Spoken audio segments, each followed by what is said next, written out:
Hey, Kara.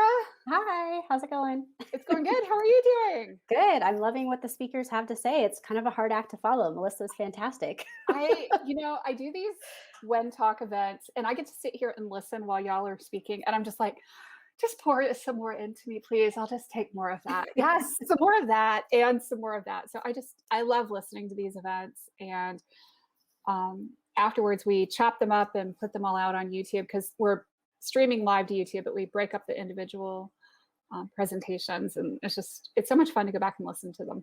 Right, right. Well, and definitely to see all of them after this, it'll be fun to Yeah. revisit. Absolutely. Absolutely. So with that, I'm going to hand you the stage. Welcome, Kara. Glad to have you here. Thank you. Guess I'll take it away. Well, thanks everyone for tuning in today. I'm going to talk to you about a question that came up for me, and I think you all can relate.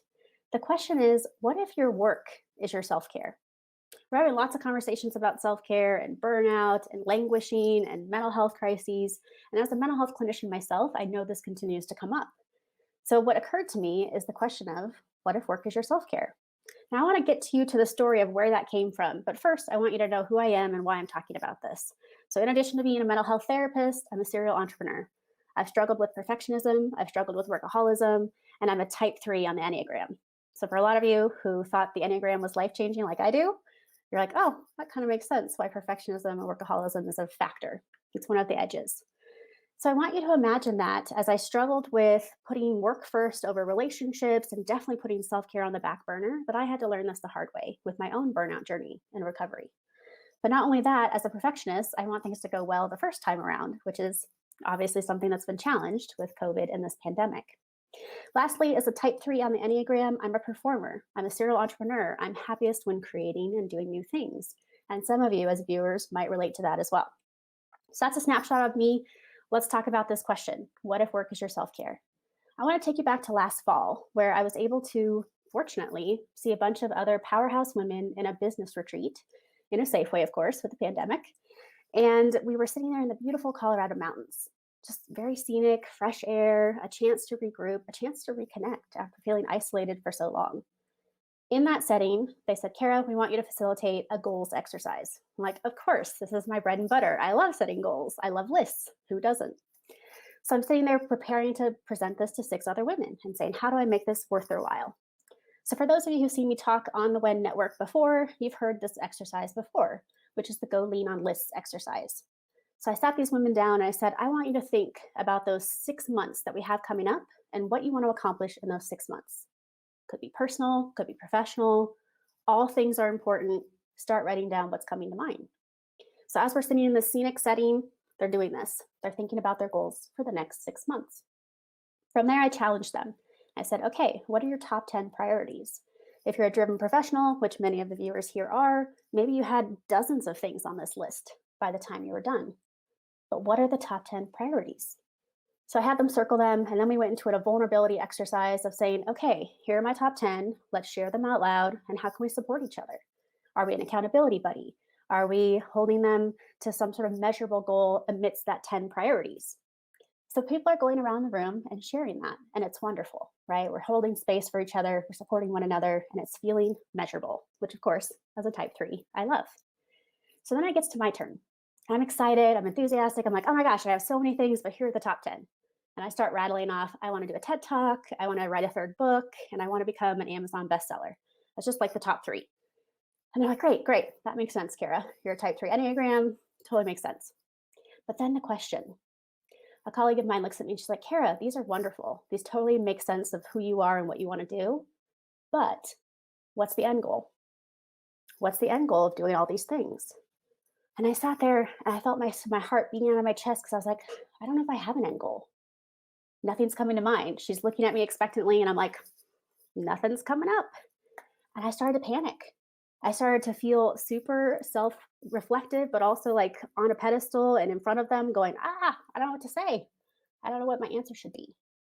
And so I had to embrace the vulnerability of saying, I don't have an answer for you. Can I get back to you? As I felt this emotion stuck in my throat and I felt my heart beating out of my chest. And they're like, okay, Kara, get back to us. Now, luckily, 2 days after the retreat, she texts me and she goes, Kara, I owe you an apology. I'm like, why? And she goes, well, I followed society's expectations. I expected that there should be an end goal. That's what society tells us to do. She's like, but what if the process, the actual process, is what's enjoyable to you? And if that's true, that's a beautiful thing. And all of a sudden, I could take a breath because she was saying that it was okay to not have an end goal, that the process of being in the business and doing the projects and doing the things I enjoy is worth it. And some of you can relate to that as driven entrepreneurs. So then she sends me this quote, and it says, "The fruits of a fulfilling life, happiness, confidence, enthusiasm, purpose, and money are mainly the byproducts of doing something we enjoy with excellence rather than the things we can see directly." And that quote's from Dan Miller. So my colleague gave me this gift. Not only could I feel my shoulders come down and I could finally take a full breath, but she was saying maybe it's not about the end goal. Maybe it's the journey, or in this case, the projects. So that led me to this question of what if work is my self care? Because the working elements of being an entrepreneur, being your own boss, the hope is that you get to enjoy some of the things you do. So let's talk about this. The famous quote is, if you do something you love, you never have to work a day in your life. Hard eye roll for lots of us because as entrepreneurs and small business owners, it is absolutely work. It's not effortless, but the hope is that we actually feel invigorated or inspired or filled up by some of the things we get to do. So it's not all hard work, but it's definitely work. Most of us are fighting against that statistic of being one of the small businesses to fail in the first 5 years, things like that. So I can tell you all that I particularly enjoy creating. I definitely feel filled up by creating things. It's probably why I am seen in my community as someone who's kind of steamrolling ahead, always creating something, which can be part of that challenge of what's the end goal. Because some of us just enjoy creating new things and getting that inspiration. The challenge, of course, is narrowing it down to those top 10 goals and staying focused, right? So, with this, I found myself embracing creativity and my serial entrepreneurness, not that that's a word, a little bit more, and saying, okay, I don't always have to have an end goal. Sometimes the process is fine. So, how does this compute to other creatives out there, people who are watching this video? You might identify as a creative entrepreneur yourself. So, you get it. You understand that we get our best ideas while driving, taking a shower, maybe at 4 a.m., just like wide awake, brain is on. Maybe you relate to that because that's true for a lot of us. So, if creating is your happy space, how do we make more of that? Well, Adam Grant was one of the people to say that we need to create 20% of our work week to be creative. Now, some of you, as driven professionals, are like, where do I fit that in? How do I make creative space a possibility? And yet, for so many of us, that's what makes us feel happy and restored, which is how it can become self care. So he would say in his book Originals that if we have 20% of our work week carved out, that we can make this happen.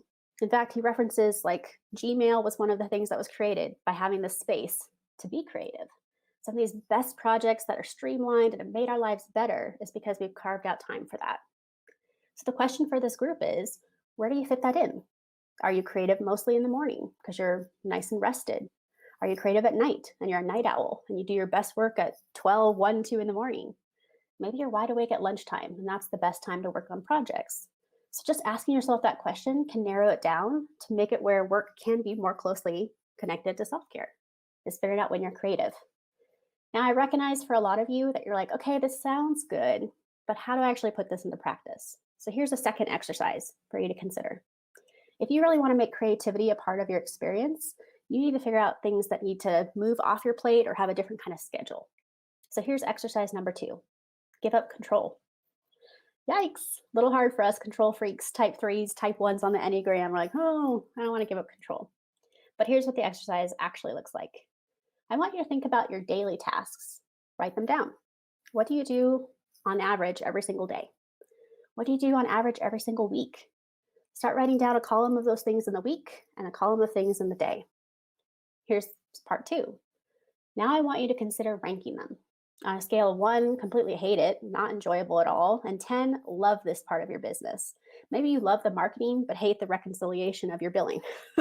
Maybe you don't like marketing, but you love connecting with new entrepreneurs or your customers. So think about all those things from the daily and the weekly checklist. Rank them on a scale of 1 to 10. The challenge here, and this might not be immediate for a lot of you, but as you rank them, notice what's 6 and above. If 6 and above means that you actually enjoy it or get something out of it, we want to keep that stuff. We want that to be part of our tasks. But what about those 5 and below? that means you're not really getting much joy. If anything, you're neutral, or you're down at 1, 2, and 3 and you're not enjoying it at all. The end goal for you down the road might be to actually delegate it, give it to someone else to do, hire someone or contract with someone to do that thing. I know that's a big ask for a lot of people who are just building their businesses or already feeling overworked, but to delegate some of those things off of your plate gives you the space for creativity. You now have time because you've said someone else is going to handle this and maybe they enjoy it where you don't. So that's a second exercise to actually carve out that time for creativity. So, how does this compute to self care? Self care is this thing that we've been talking about through the pandemic, but it was obviously there before the pandemic started. So, when you hear the word self care, what do you think about? Well, maybe you're thinking about the commercialized things, vacations, manicures, pedicures, massages. Unfortunately, not only are those things that cost money or time, but they weren't even available to many of us through the pandemic. So then all of a sudden, our go to things aren't even on the table. So, for some of you who've seen me talk in other videos, you've heard me say we need to redefine self care. We need to redefine it as rest versus restoration. So, rest, we're doing relatively okay. I mean, if you're a workaholic, this is a challenge. Maybe you only have productivity, you need something in the morning, then you can rest for the rest of the day. Depends on the person. But let's just say that rest is things like not having anything to do on the weekend. Maybe you're staying in your sweats. Maybe you're binge watching a show, not leaving the house, that kind of thing. So, for the most part, people know how to rest. They can do that, kind of being idle. Maybe rest is getting 8 to 9 hours of sleep, which, fun fact, people always assume that I don't get enough sleep. And I absolutely and proudly get 9 hours. So, it's possible. You can do great things and get good sleep. So, that's the rest side of it. What about restoration? This is where it gets really interesting and creative for creative entrepreneurs and the clients that I serve. Because when I say what restores you, what invigorates you, what energizes you, the answers to that question don't always compute back to that commercialized self care. Yes, a massage might be nice, but does it really restore you? For some, yes. For some, no. So, what would be your answer to the question of what restores you? Now, I get it. Some of us have had brain fog. This pandemic's been really challenging from that mental health lens. And so maybe you're feeling a little bit stuck. But this is where I've encouraged people to think back to the things they had in childhood. Maybe it's something you haven't done for years, but all of a sudden feels playful and lighthearted and accessible in the pandemic. Maybe the examples are you're having a picnic, you're going to the park, you're playing with your dog, you're dancing around the house, you're cooking and baking again. Maybe these things feel more accessible. And lo and behold, now we can actually do self care because it doesn't take a lot of money or a lot of time. So think for a moment about what can be restorative for you. The restoration and playfulness is what allows creativity to happen. And if we frame it this way, the question of is work your self care? It could be part of the equation. Because what's restorative in your business? Maybe you feel restored being your own boss, setting your own schedule. Maybe you feel restored when you pay off some debt or reconcile your books or connect with other partners or entrepreneurs. If that's restorative for you in the hard work that you're doing, maybe this is a question we can answer. Maybe work is the part of self care, not the whole part, but maybe a part of it. So, with that in mind, I want to challenge you on some of these beliefs, right? It's not just self care or nothing, or work and work life balance. Like, there's this messy mix of things that we're trying to figure out, especially in this pandemic.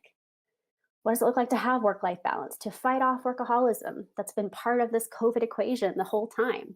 Have you guys noticed we're much more workaholic now than ever because we don't have work life separation? People are working from home. So it's a lot of food for thought, but I think it's going to empower those creative entrepreneurs out there that are like, I like to work. Makes me happy. To have an end goal, which is like to be on a beach or retire, is not my end goal in my mid 30s. I have lots more I want to give. And maybe that resonates with some of you.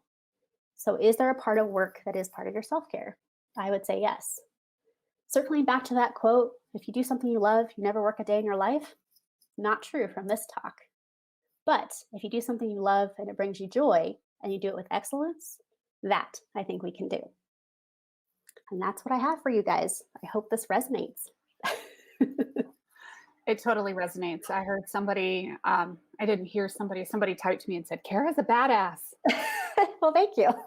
This is something I've been chewing on. So I know you and Haley, you and I talked about this offline. So yeah. And for me, I am such a workaholic, but it's where I choose to be. It's the Right. life I've chosen to build. Right. It's like that's your balance. And people don't realize that. They think it's all or nothing thinking. And there's so much gray. Hmm. Life is a very, very gray kind of thing, um, just in general. So, if somebody wanted to find you, how would they go about finding you? Oh gosh. Well, I'm on LinkedIn. I've got perfectioner.com, which is our website for the book that we reference these two exercises. I have a unique spelling to my first name, so you guys can find me through that. But yes, reach out. I love to support people through burnout and reworking workaholism so it does look more balanced because I think there is value in work and there is value in rest. Awesome, very cool.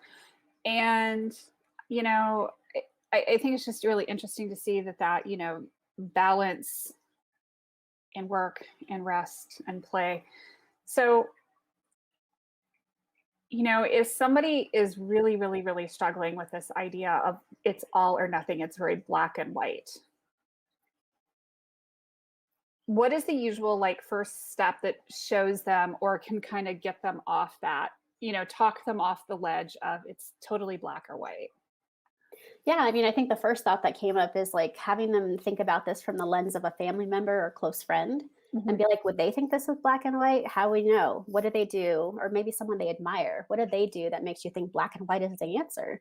You see all these influencers and amazing celebrities and people in business who are kicking ass and taking names and they're figuring it out, but it's probably not black and white. There's not a person, shaking their fingers saying, oh, you're working too much. They're Yeah, deciding. absolutely. Yeah. And isn't it kind of interesting how the way we perceive things and the way that everybody else perceives that same thing are very different. Yeah. Yeah. And so I don't think there's one answer. I mean, if I was working with someone like from a clinical or burnout recovery lens, I'd probably say let's start with something small that gets them that moment of joy or giddiness or happiness or belly laugh, something that almost proves to them that it's worth doing. Mhm. Some good endorphins in there, maybe. But, starting small because most of the people I work with are driven professionals and they're like, I don't have time for that. I can't do a Mhm. 10-minute walk. I'm like, okay, how about a 5-minute walk? Like something, get some Right. movement in there. Right. And what is that like that usually that first, like, okay, so people are like, I can't do a 10-minute walk, I can't do this, I can't do that. Because I know I've definitely been there.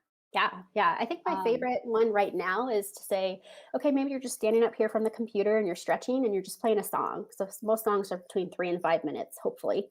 And so that feels like, okay, it's a natural timer. Play the song, stretch, move around, dance around, use the restroom, whatever. Then come back rather than just like steamrolling through. That's the mhm. hard part. Yeah. So when there's music attached, they seem to actually appreciate that better than, oh, go outside, walk around the block. Like that feels like more effort, even though it's not. Right. Yeah. It's funny how that happens. I remember being at Duke and in my second term, and the second term at the time when I was getting my MBA was like the bad one. It was financial accounting, statistics, and macroeconomics. Whew. Wow, what a load. It was a doozy of a load, right? And you're taking 3 classes in the term and you're working full time and you're doing all that stuff. And all of us kind of hit that wall of, oh my God. And when you have that professor who literally wrote the book, and they're determined to not quite mop the floor with you, but like push you as far as they can. Yeah. Um, it's really quite the experience. And I remember that my bathrooms have never been so clean before or since. That was how you translated all that energy is into cleaning your bathroom? Oh my gosh. Yeah, isn't it funny how these things express differently for different people? Mhm. Absolutely. I've always found that funny because I knew I was doing it at the time. And I, recognized it. I appreciated it. I honored it at the time.